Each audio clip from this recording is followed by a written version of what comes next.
Hello, I'm historian Mat McLachlan, and thank you for joining us this Anzac Day to talk about two very special battlefields, iconic battlefields for Australians and New Zealanders. We're going to talk about Gallipoli and we're going to talk about the Western Front in France and Belgium, the two places that during the First World War really defined the Anzac legend. And more importantly than just learning about the history is understanding what the battlefields can offer today, because there are many reasons you would walk the battlefields to try and connect with the original Anzacs. But the thing that is consistent across all these battlefields is the landscape. In many cases, the landscape hasn't changed dramatically from the First World War, particularly at a place like Gallipoli.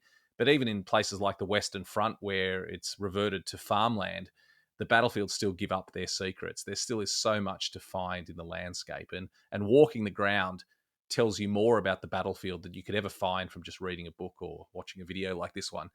It's just such a wonderful experience to walk the ground and learn about the men who fought and died on that ground, whose footsteps you are following in. So thank you very much for joining me. It's going to be a wonderful journey together as we learn more about the landscape and the ground on the battlefields. And we're going to start with the Western Front. It's a wonderful place to visit. It's probably my favorite battlefield, the first battlefield I visited. And I always have a very special place in my heart for the Western Front. And we're going to be joined now by someone who knows the Western Front very, very well. We've seen him before on these videos. You may have heard him on my Battle Walks podcast. He lives in the heart of the battlefields and he knows them better than just about anyone else. Coming to us from France, it's Pete Smith. Pete, it's always a great pleasure to have you joining us from the Somme. And as always, mate, I'm very jealous that you're over there and you can literally walk out the front door and be in the battlefields. I mean, we've discussed this in podcasts and videos before, but your home is right in the middle of the battlefields, isn't it? It is indeed. And later on today, I will be walking out onto the battlefields because I'm on tour. So, all very exciting. I mean, the important question, I think, Pete, that lots of people would ask is, why do we walk the battlefields? Why can't we just read a book or read those riveting personal accounts that we often come across, or watch amazing movies like 1917 or All Quiet on the Western Front? Why do we actually have to get out there and get our boots dirty and walk the ground? Well, I think to answer that, I can really just talk about myself. At the age of 10, I became interested in the war and into my early teens. And it wasn't until my late teens that I actually had my first visit to the battlefields. And I have to say, I didn't feel that up to that point it was necessary. As a young child, I had my toy soldiers and my forts, and then I had my various things I'd collected, some memorabilia and photographs and books. And for a long time, I thought, well, that's enough. You don't really need to be on the on the battlefield, but it is absolutely the most important thing to get a feel of the landscape, to understand the landscape. And my experience tells me that everybody that I've ever taken onto the battlefield, who it's their first visit, they're experiencing it for the first time, is they stand there and they go, golly, or other words to that effect. It's not what I expected. It's very different to what I expected, and I should have come years before, because it starts to put things in perspective. And I know the very first time, I always quote this because it's the very first time I went to Anzac Cove and looked up at the bluffs above Anzac Cove and the ridges, and I thought, I'm going to have to get all the books out again and start again, because it felt so different to actually be standing and walking on the landscape. We've been talking about the area in Belgium, the area of Flanders, which is a very special area. I know both you and I absolutely love going up there and exploring the ground. This is the area of the famous Ypres salient, or Ypres as it's known to the local people in Flemish, where so much bloodshed occurred in such a tiny area. Just talk to me about what it means to walk the ground there and what you seek out when you walk those battlefields that helps bring that history to life. Well, first of all, you need an understanding of where the positions are so you can make sure you're in the right place. Distance, it's the height, and of course on the salient around Ypres, you've got these series of ridges, and that's one of the most important things, is to get that understanding of what the Germans could see, because they are going to be on those ridges for most of the war, in fact. And so that understanding of actually walking into the lower ground where our lands, where the British and Empire forces were based, and the French and everybody else basically was facing the Germans, the Belgians. To get that understanding of looking up and feeling how overlooked you are, that's very much an important part of that understanding of the landscape. But also to get an idea of the terrain, literally the terrain. We have a general feeling that the Great War was fought on a very flat landscape, and certainly with the salient, this flattish area around the Ypres itself, the town, we get a feel that is also this very flat landscape. But it's not. It's also a rolling landscape, and one that needs to be explored. The real flat landscape that we associate with the war is, in fact, French Flanders, around Fromelles and the area around there. That is where it is totally flat. But around Ypres, it's not flat. Even the salient, overlooked by the ridges around, it's not flat. There are ripples and little small ridges. And so, yeah, it needs to be experienced. It's very important to walk that landscape. And Pete, we've walked it together many times, and it's always a fascinating experience. And we've been to places like the iconic Hill 60, which is still shows the devastation of 4 years of war. We've been to Tynecott Cemetery, where you can walk around those huge German bunkers that still remain and run your hand across the concrete. And we've been deep into Polygon Wood, where you find more German shelters and New Zealand shelters. What are some of those tangibles that you always love going back to and visiting up in the Ypres salient? Well, you've pointed out the three things, really. You want to have a look at a piece of preserved landscape, and there is so little, certainly in our sectors, the sectors that the Britain and the Empire looked after, fought over. There's a lot more preserved areas in France, but in the salient, not that many actual preserved areas. So Hill 60 becomes a magnet for people to go and have a look at a landscape that retains an element of what it was like at the time. Obviously, there's plants and grass and trees and things growing there, but it is still a landscape that needs to be explored, and thankfully we can still do that. And I think for a lot of people that perhaps even have a relative connection, a connection through their family history, through their genes, that they want to literally to walk on a landscape that their relatives may have walked on, then that is important to go to somewhere like Hill 60 where you can do that. And then the enormous German blockhouses, of course, an awful lot have gone. They've been destroyed by after the war, a deliberate effort to remove them. But there's still they were difficult to remove, obviously. So there's a lot around. So to actually go and touch one of those and to get a feel of the weight of concrete, again, it's important. You get an understanding, even though nowadays the landscape around these the bunkers have changed. But to walk and touch one of these bunkers, very important that they are preserved, and they are in Flanders. They are all preserved. Sadly, not so in France. They're not preserved, but in around Belgium and Ypres, then they are preserved. They will hopefully remain now, and it's great to go and touch them and to have a look at them. I'm going to put you on the spot a little bit, Pete. If you had a spare afternoon, if you were up in Ypres, you'd enjoyed a lovely lunch and steak and chips, and you'd had a cold beer, and you had an afternoon to yourself, where would you go? Where would Pete Smith, who's walked the battlefields for thousands of hours, where would you go up in the salient? I like walking the bluff. The bluff is again on the ridges, and I like the bluff, and I do like Hill 60. We've talked about Hill 60 because I like walking on the original landscape. But I also like the cemeteries and the stories within the cemeteries. Now you have put me on the spot as to which cemetery I would go to. Oh, well, I do like Polygon Wood. I have to say Polygon Wood and New Butts British Cemetery.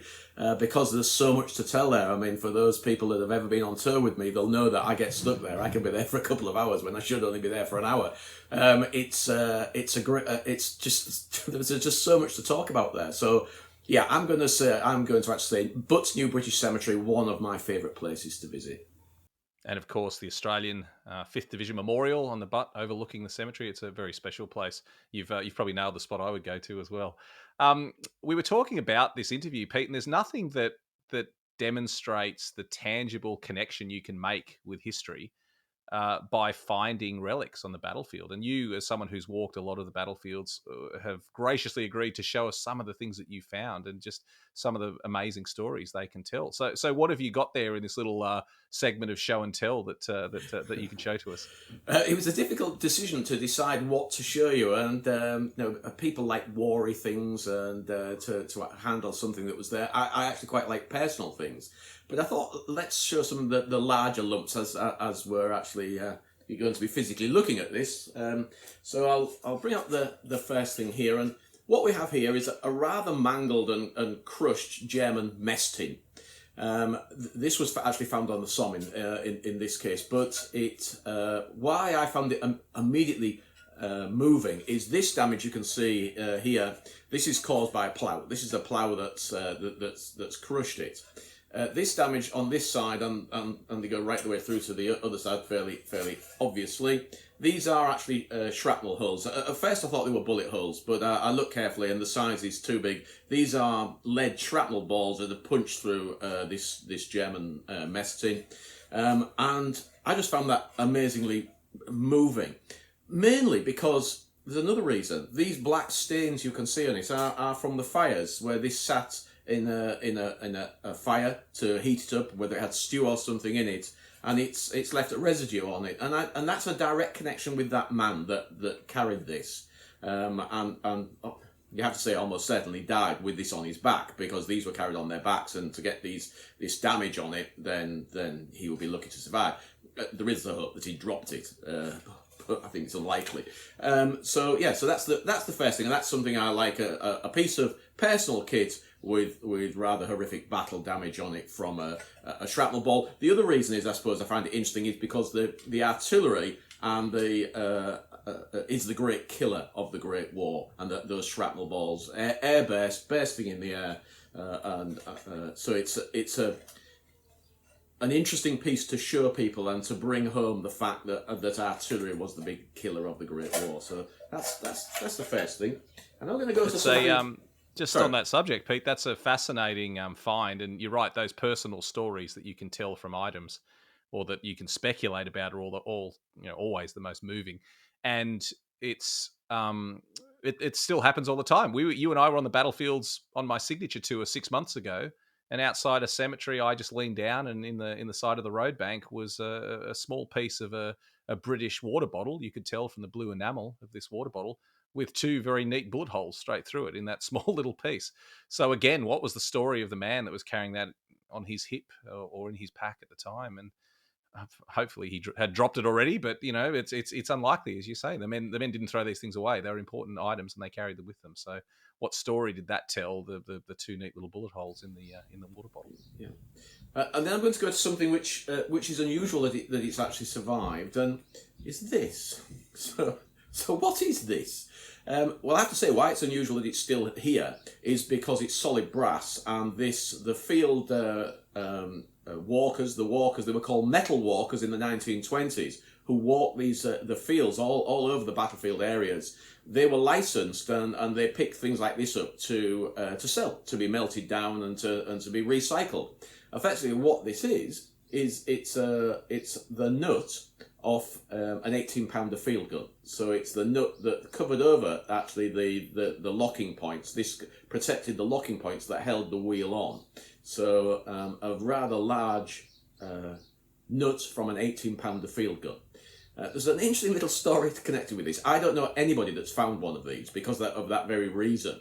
There's big lumps of solid brass, and they will be melted down.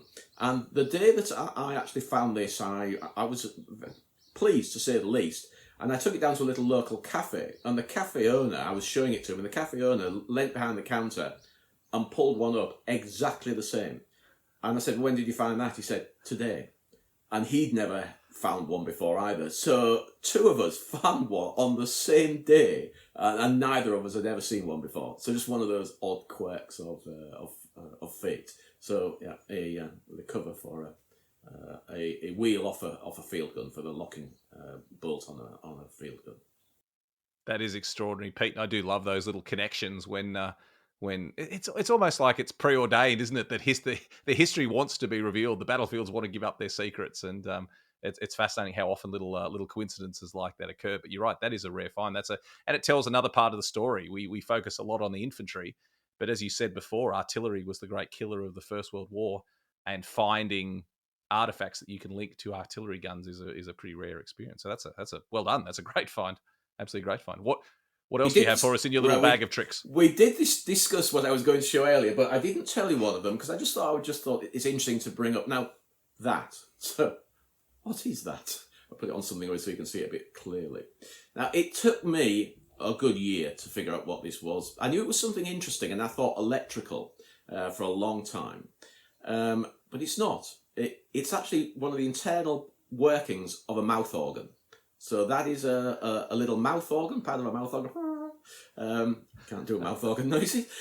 But yeah, so that is a really personal bit of kit. That is a soldier who brought a mouth organ onto the battlefields and we like to think just dropped it and lost it. But I think, again, it's unlikely from where it was found. So, but I just found just a very personal piece of kit, a part of a soldier who's come to the battlefield with his mouth organ, had it in his top pocket as he went into combat. So, yeah, just moving, really. It's hard not to get emotional about these things, isn't it, Pete? I mean, I found some very personal items on the battlefield, and I know you found a lot of personal items that link very directly to a soldier. And even if you don't know who that soldier is, you can't help but be connected through the centuries with that soldier when you realize you're holding something in your hand and the last person to hold it was the soldier who dropped it, perhaps at the time that he was killed or wounded. It's extraordinary. It is, and I quite like, to a certain extent, that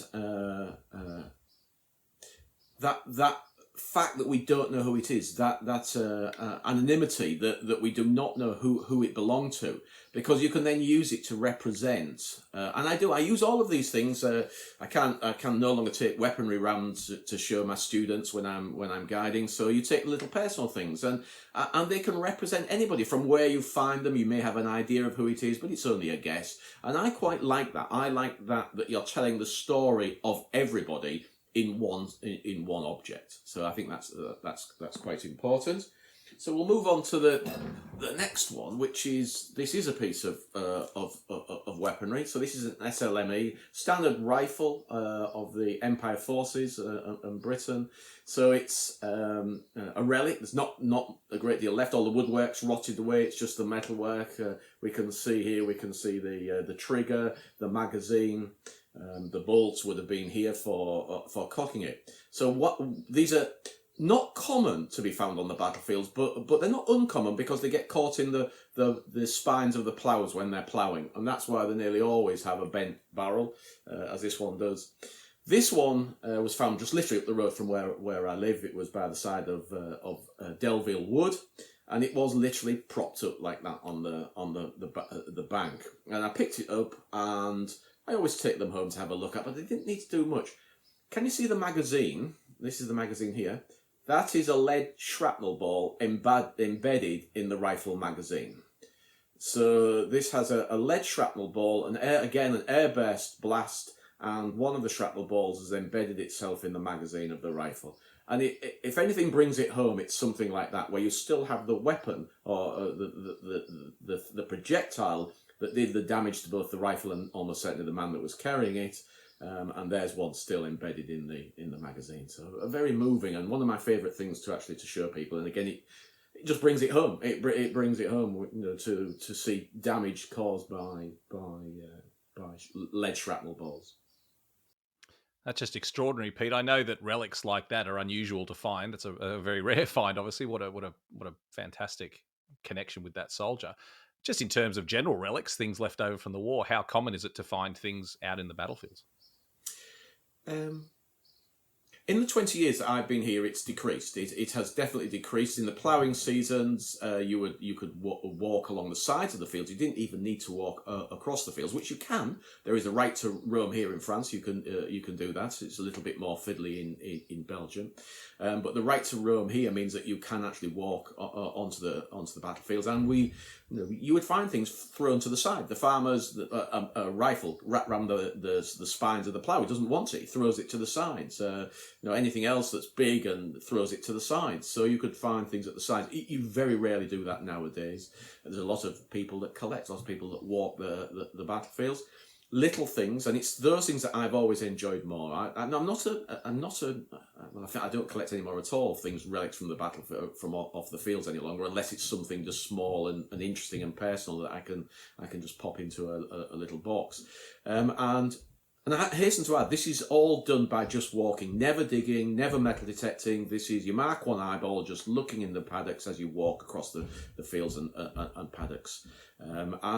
And to me, that's fair game. I know not everybody agrees with this. Not everybody agrees that things should be picked up. But if you see the new mechanised rotary ploughing and the way things are actually in modern farming, everything gets destroyed. It gets destroyed. It gets broken. It gets broken to smaller pieces that it's gone. And I actually quite like that, as you will have gathered, people that have heard me talking before, like that connection of being able to show somebody something that was actually there, something that belonged to a man and a man carried. So I have no qualms of picking things up off the surface that are on the surface, because if you don't pick them up, then the next time the rotary plough comes across, or one of the various machines they use now for breaking up the soil, it will destroy it, and eventually it will all be gone. So I quite like that, and certainly I feel that because I'm using it to explain to people, as I'm doing now, that it's worthwhile keeping those things. But not everybody will agree with that. Some people think that things should be left in the fields, and they should that's where they should remain. But no, I think mark one eyeball, just walking on the surface, picking things up, I don't see a problem with that at all. I agree with that too. I don't pick things up anymore. I usually just pick something up and take a photo of it, unless it's highly personal or something very important. But also, I've occasionally seen people say that these things should be put in a museum, and I think anyone who's spent some time walking the battlefields would know that the detritus of war that still covers the battlefields is would not be accepted by any museum anywhere. It's just really leftover junk to many people. It's only us that care about the history that understand its significance. So it's not some things that would end up in museums. It's not things that it's these are relics that are deeply personal to the people who discover them.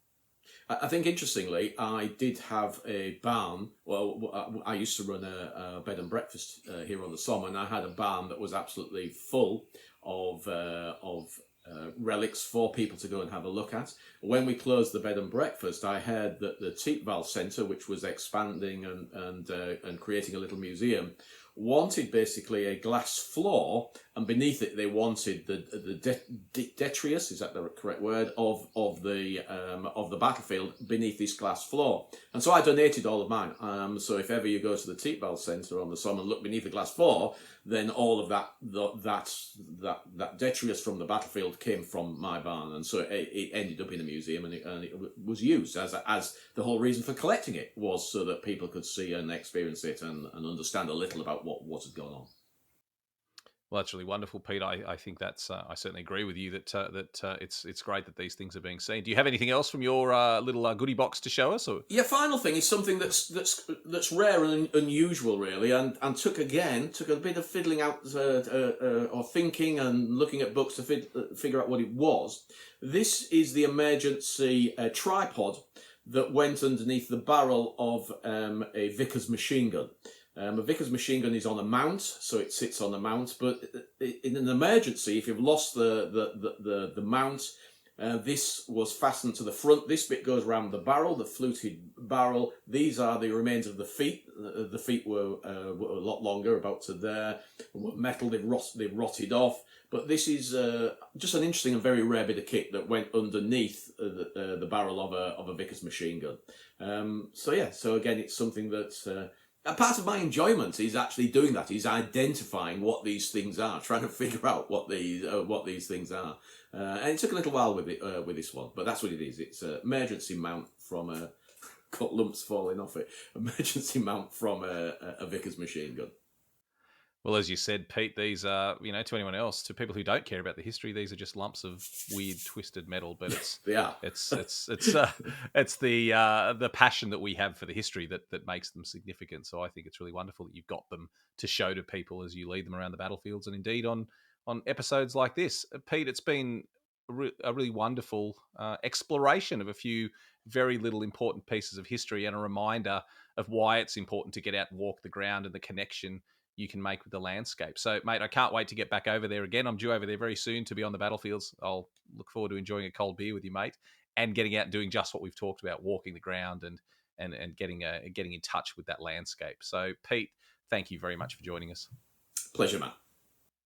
The Western Front certainly is an extraordinary battlefield, and I love getting over there and walking the ground in Belgium and in the Somme in France. It's just such a very special place. But I think what we would say is that the Anzac legend matured and grew up on the Western Front, but it was born at Gallipoli. We all know the story of Gallipoli. The reason we're here commemorating Anzac Day is because of that landing on the shores of Gallipoli on the 25th of April, 1915. And Gallipoli really is a unique battlefield in the world. There's nowhere else you can go where you can still see the terrain that the Anzacs had to face during that campaign. And it wasn't just the Turks that proved a formidable enemy, it was the ground as well, and the ridges, the valleys, the steep country the Anzacs had to face. It was an impossible task they'd been set, and yet they stuck to it very bravely for 9 very long months.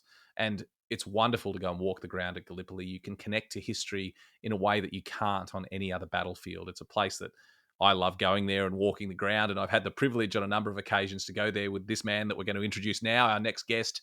It's historian Peter Hart.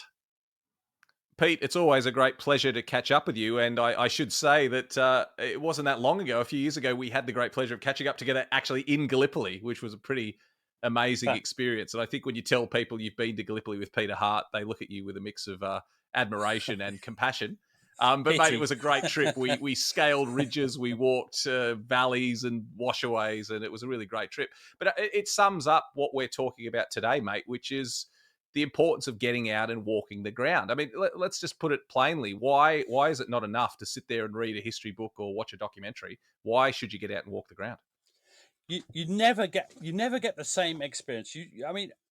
I'd read all about Gallipoli before I went, but when you actually go and when you stand there at V Beach or W Beach and you realise this is where it happened, and you can look around, see what they saw at the time. Yeah, all right, things have changed a bit, but the terrain doesn't change. Really, it's just the same. You can, for instance, at V Beach, you could see that low bank behind which people were crouching in that famous photograph.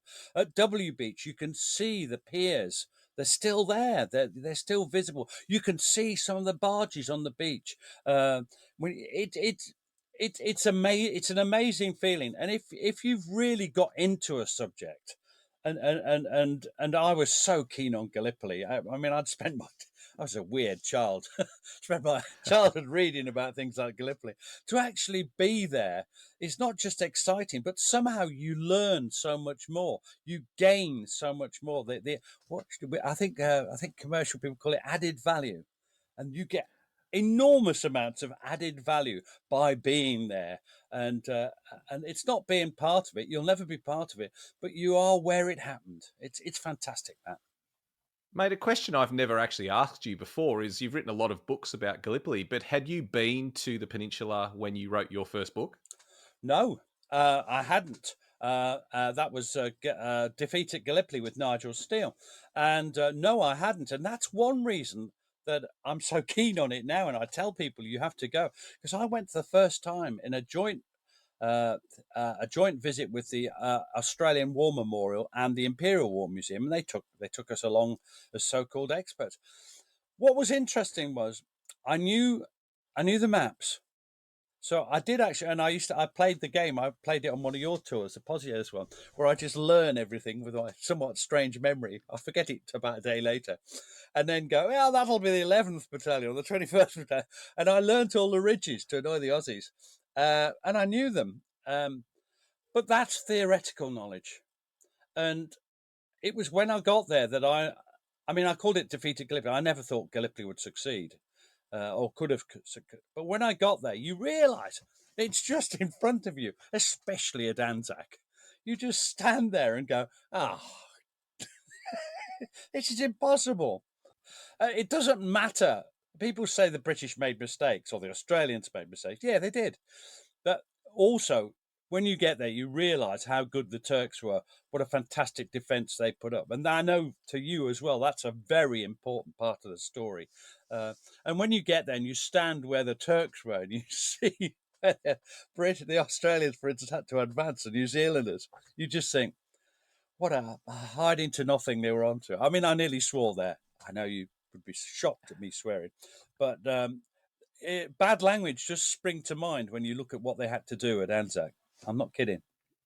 It's hard to avoid that feeling, mate, when you stand there. I know exactly what you mean. How did it compare? You'd looked at maps and you'd written books about it and studied it in depth and spoken to a lot of veterans. How did it compare when you were actually standing there at Helles or Anzac or Suvla to all the information you'd gathered over the decades? It was decades by then. Because it was 2001. I think I went, and I've been doing it since about the late 60s.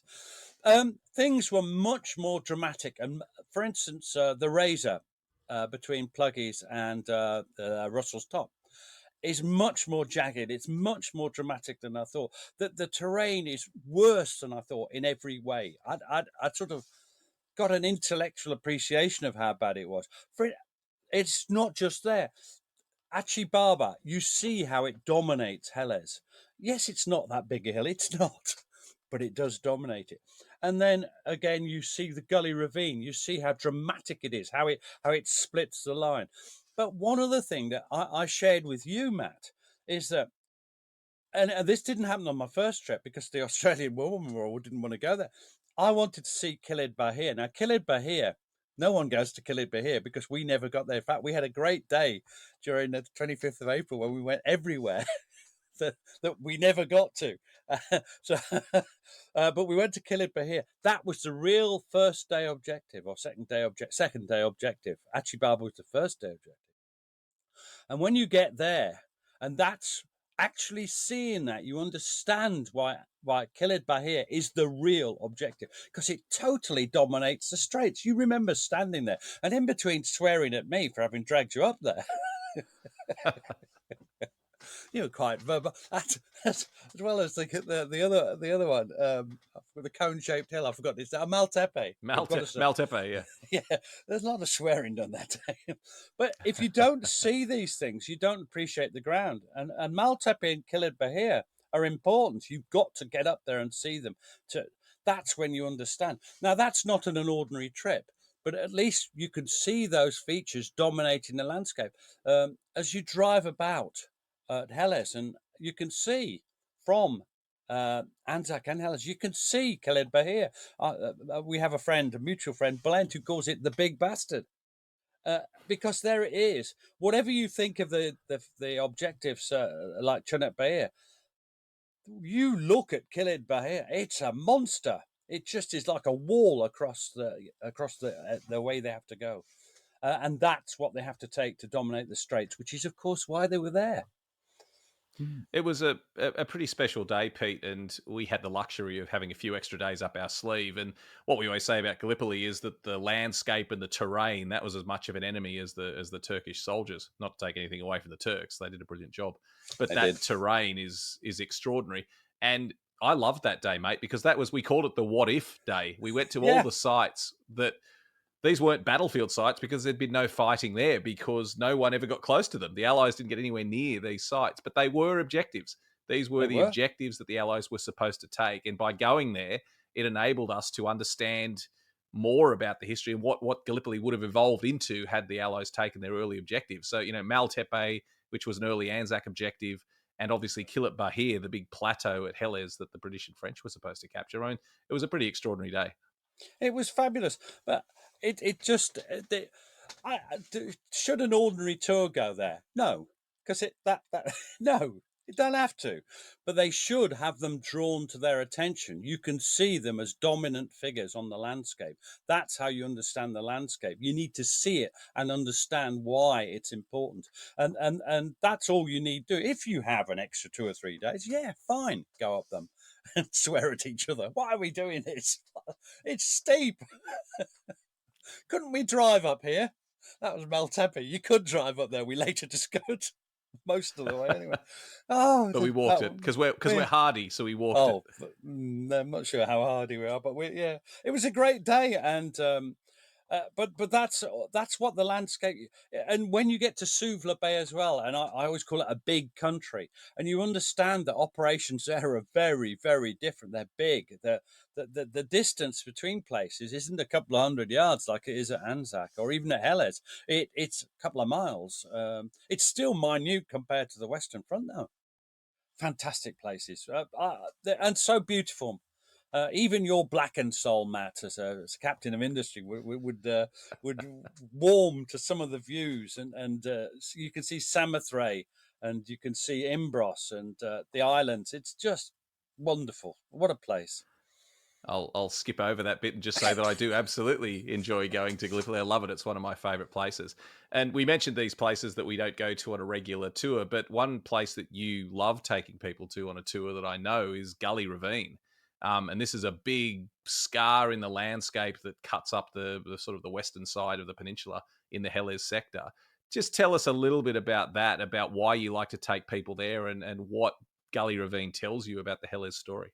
It's such an amazing place from the beach, which is exactly as it was, and even has an old lighter that was wrecked on the last day of the campaign. It was wrecked, 9th of January 1916. It was wrecked there. It's still there, the remnants of it. But when you go into the gully and you go past where the horse lines were, well, all those pictures I've seen so many times.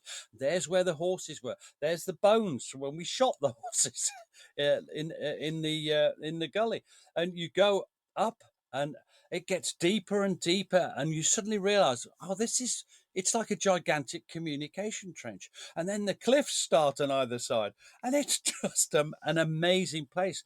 Now, if you're that way inclined, people say it's haunted by the ghosts of all who died. That's nonsense. But what it is you just realize what a terrible place it was to fight in. And when you get to those two barricade trenches, the Turkish barricade trench, it's not a it's actually a geological feature, but they're about 80 yards apart. I remember showing them in the British front line and the Turkish line just ahead, and they had to attack from there. And there was no trees or bushes then, as there are, and perhaps in films now. They're just amazing, and we have accounts of people who were there, and to be there and to just stand at that barricade and think about charging forward in a bare sort of empty valley, and wow, I don't know how people did it. The different generation, different world. I mean, I'm not saying that our soldiers are not as good as soldiers are soldiers there, but what a thing it was. And Gully Ravine is an amazing environment. There's just so much to see in there. You really get a feel, and you can't see Achi Baba everywhere else. You can see Achi Baba. You can't see it from the gully, and they couldn't see you. Hence, when I referred to it as a gigantic communication trench, everything funneled up there. I remember, I mean, we sing a song, Tramping Up the Gully, Tramping Up the Gully. It goes on for about 2 minutes. We're tramping up the gully. But that's funny.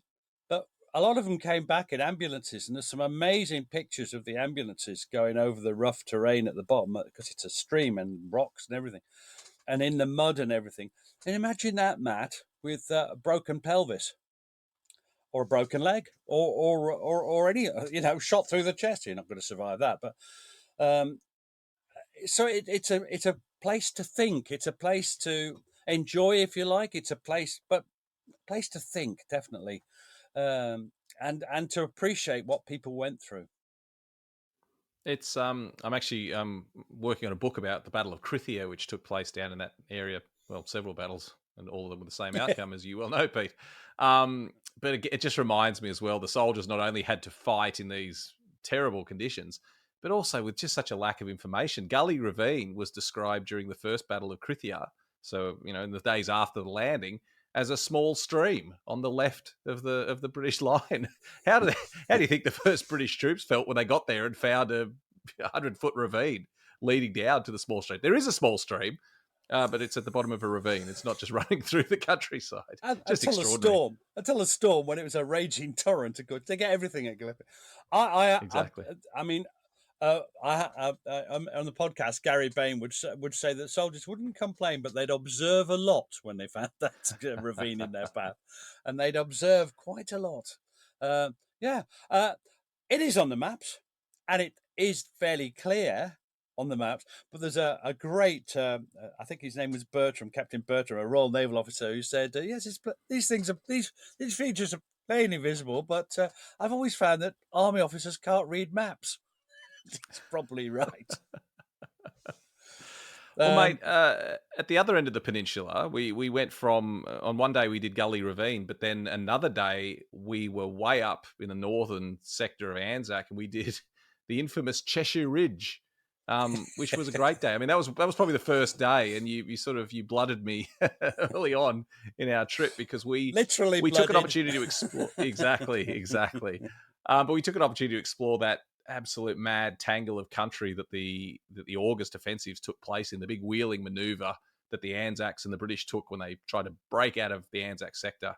And that was some tough country. I know that you wouldn't normally go there and take passengers on a tour there. What an extraordinary spot that is, though. It's not safe. It's not dangerous, but it's not safe for a touring party. It is an extraordinary part. It's a razor ridge, like the razor.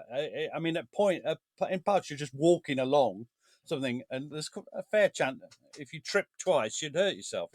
It's one of those ones where I always say you need to trip twice to really do yourself damage. But then London traffic's like that. I'm sure Sydney traffic's like that as well. But it is so, and what I'd always wanted to go to small tabletop. I'd stood on large tabletop, which is halfway down Rhododendron Ridge, where the New Zealanders met before going up there on the attack on the August 6th, I think. Head's going funny. And I'd always wanted to get to it. It looked so dramatic. And then first time I went there, I went with two real tough, roughy soldiers who just, because I thought it might be an idea to make sure I was all right, because Belen wasn't available that day. But what a trip it was. I can't remember whether Belen was with us that day. I don't think he was he? No, I can't remember. No, not the day we went, no. No, well, we were. I wouldn't recommend it on your own, that's for certain. With two, you're all right. I mean, you've just got to, it's just amazing. And the perception, Gary, hello, Gary. The perception, Matt, is amazing. You stand on, little tabletop and look across that tangled web of ground that basically the August offensive was going to get. And again, you realise you don't need a map in one sense. You can just look at it and think, this is impossible. This is impossible. It would be impossible if the Turks weren't armed. They'd still probably stop you. It's just, the ground is amazing. And there's so many wonderful pictures of that area of ground that we've all seen. But to actually be there, to just see it. And you might say, well, how can we go and see that? You've just said it's dangerous. Well, again, it's for an extra day and with an experienced guide. But what about the walk down Rhododendron Ridge, which a lot of your tours do, or our tours do? And you get most of the view from there and not so much of the danger. I think for me, Pete, Cheshire Ridge was really special because it sums up that perspective. We can read as much of it we like about the August offensive and how it was going to be impossible. We can, even if you see it, you can see it from the high ground at Walker's Ridge, and from the neck, you can look down on that country and you go, wow, that's some pretty tough country. When you're in it, when, you know, the crazy Peter Hart is leading you up ridge and down dale and through thorn bushes, and it's you just think, how do you fight in this? Plus, they were doing it in the dark. Plus, they were all racked with dysentery. They didn't know where the Turks were, and buggers were shooting at them. You know if I said to you, Pete, start at the beach and walk up to the top of that hill, and I'll see you at the top, you would arrive, if you arrived at all, dishevelled, dying of thirst, cut to bits by thorns. It would be a tough trek today without people shooting at you. Well, how in the hell were they supposed to do it in the dark with the Turks holding them up with dysentery? Like, how would you do it? And that's the point. You don't understand until you go and walk the ground and experience it for yourself. I can't remember whether I took you to Taylor's Gap, which is where Monash's troop, 4th Australian Brigade, went through. When you see it, it's amazing. But also you realise that 2 or 3 Turks on either side could just embugger you completely. what do you do? Do you go after them? Do you stop? Do you carry on? Do you press on? You don't know where you are. When you come out, you come out. I have been lost in daylight as an experienced Gallipoli guide, wandering in the hills between, for instance, Hill 60, Hill 100, and then up the spur to the top. It's just amazing country. Which ridge are you on? Which valley are you in? And it's the point I always make going back to Anzac. If you're on top of a ridge, you're dead because the Turks will shoot you. If you're not on top of the ridge, you can't see where you are. Which ridge are you on? Are you on first ridge, second ridge, third ridge? Then there's all the other ridges that weren't named. They are named now.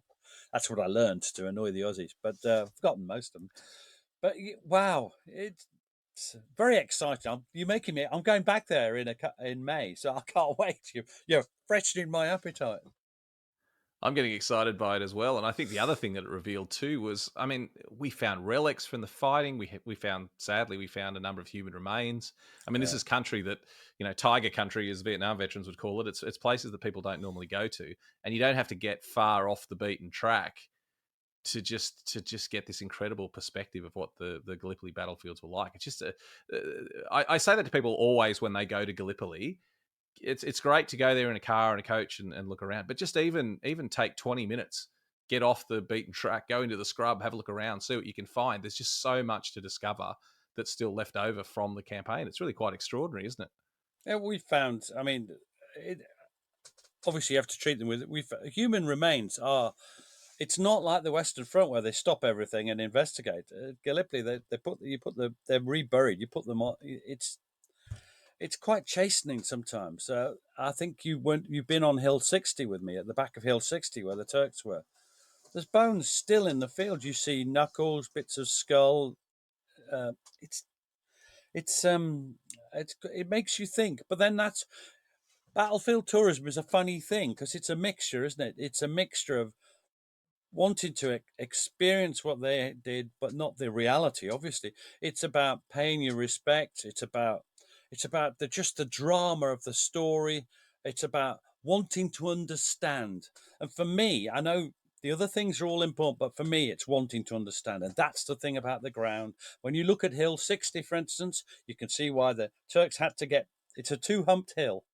There's one hump, there's the other. We had to get that one so we could see all the back of the Turkish lines behind W Hills and the rest of it. They had to get that so they could see the link between Anzac and Suvla. They both held their bit. They couldn't get the other bit. And it's when you're on Hill 60, you understand that. I never really understood the importance of Hill 60. It's not a towering hill. Guess how tall it is? 61 feet. Yeah, I never know whether it's feet or meters, so I shouldn't have asked that. I think it's feet. I think it's feet. It's the weird thing is it's feet in Gallipoli and it's meters on the Western Front. So Hill 60 on the Western Front in Belgium is 60 meters, but Hill 60 on Gallipoli is 60 feet high, which is not even, that doesn't even count as a hill. That's a slight incline. You barely notice some of them, yeah.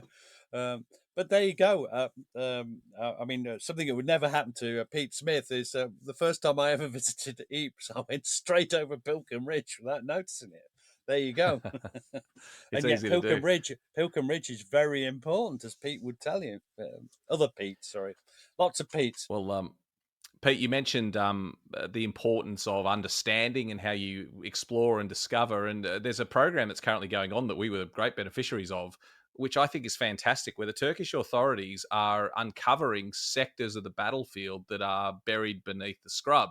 And we've talked about this quite a bit in podcasts, and we made a video about it on YouTube about exploring trenches at Gallipoli. But I think it's absolutely fantastic, mate. They're cutting the scrub. So there's areas of just about everywhere at Gallipoli is choked in scrub. But what I didn't realise was if you cut that scrub away, there's incredible preserved trench systems beneath it. So they're cutting the scrub just at ground level, but leaving all the roots in place to hold the soil in place. And then for a year or two, it's exposed, and then Mother Nature is reclaiming it. And we explored the trenches at Silt Spur near Lone Pine in the Anzac sector.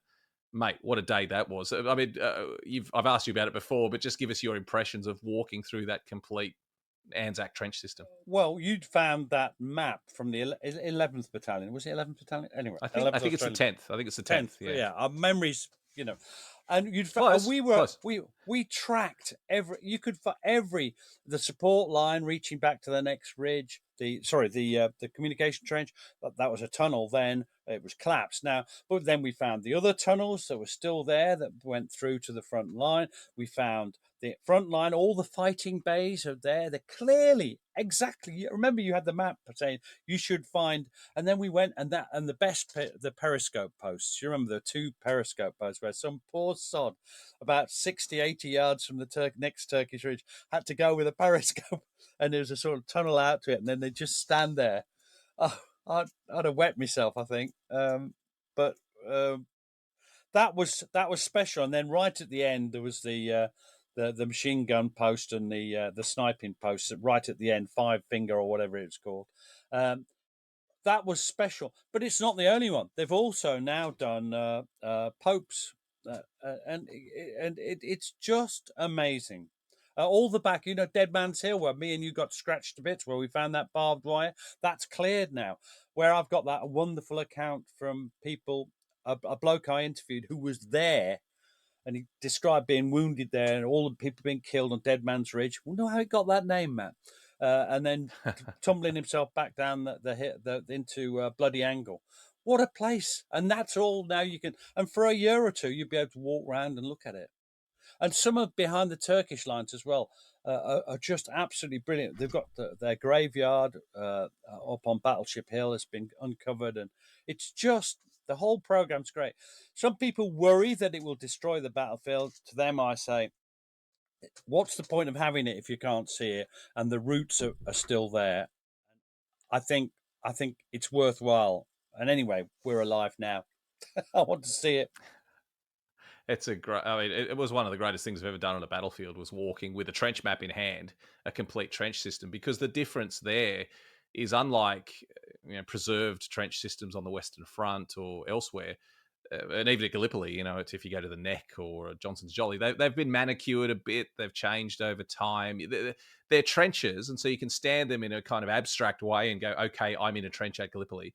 But Silt Spur, because it had just been uncovered literally weeks before, we could walk at trench map in hand and see every bay. I remember coming around the corner and saying, well, if I'm reading this correctly, there'll be an officer's headquarter dugout somewhere here. And as I walked around the corner, you were standing in it. You were standing in the dugout, still cut into the wall of the remaining trench. Where have you ever seen anything like that? I mean, I'm getting super excited now getting back there, mate. It's extraordinary. Well, I mean, it was an amazing opportunity. And I think the idea of doing a bit at a time is a good idea. Just reveal it, then let it grow back, and then that's the best way to do it, and not to do it all at once, because that would be damaging. I think it's an enormous amount of work for people as well. That's one thing we should pay tribute to the Turkish workforce who cleared these areas. I mean, I wouldn't fancy doing it. It's a big, what is it, 200 or 300 yards by a couple of 100 yards, that area they've cleared, and it's heavy going. They've done well. Hard workers. Yeah, they're doing wonderful work. The Turkish authorities over there and the Turkish people are doing a wonderful job of maintaining this such an important link with history. And Pete, we can't say enough about Gallipoli and about the importance of the landscape, the importance of the terrain. We've got to get back over there, mate, and walk it again. And I'm looking forward to a cold Efes Pilsner at the end of a long sweaty day. But mate, it's always great to catch up with you and just hear your enthusiasm for walking the ground at Gallipoli. And I'd encourage everyone to do it at some stage in their life. It's a unique place. It is. Okay, then. Hey. Pete, thank you very much for your time. It's always a pleasure, mate. Cheers. Bye, Matt. Well, thank you so much to the 2 Peters who joined us to talk all about the battlefields of France and Belgium and of Gallipoli. They're just such special places, and I hope that you've come away with some understanding of why it's so important to get out there and walk the ground, and what a special experience it is. At the end of the day, it's the landscape that defined these battles, that defined these campaigns, and it's the landscape that we can still visit today and that we can still connect with as we learn about this history and walk the ground in the footsteps of the Anzacs. So if you haven't had a chance to do it, to walk the ground on the Western Front or Gallipoli, I hope that you will very soon in the future, because the battlefields are still there. They're still giving up their secrets, and they still have a lot to tell us even a century later. So thank you for joining us for this Anzac Day. I hope it's been a special time for you. And like always, on this special day, lest we forget.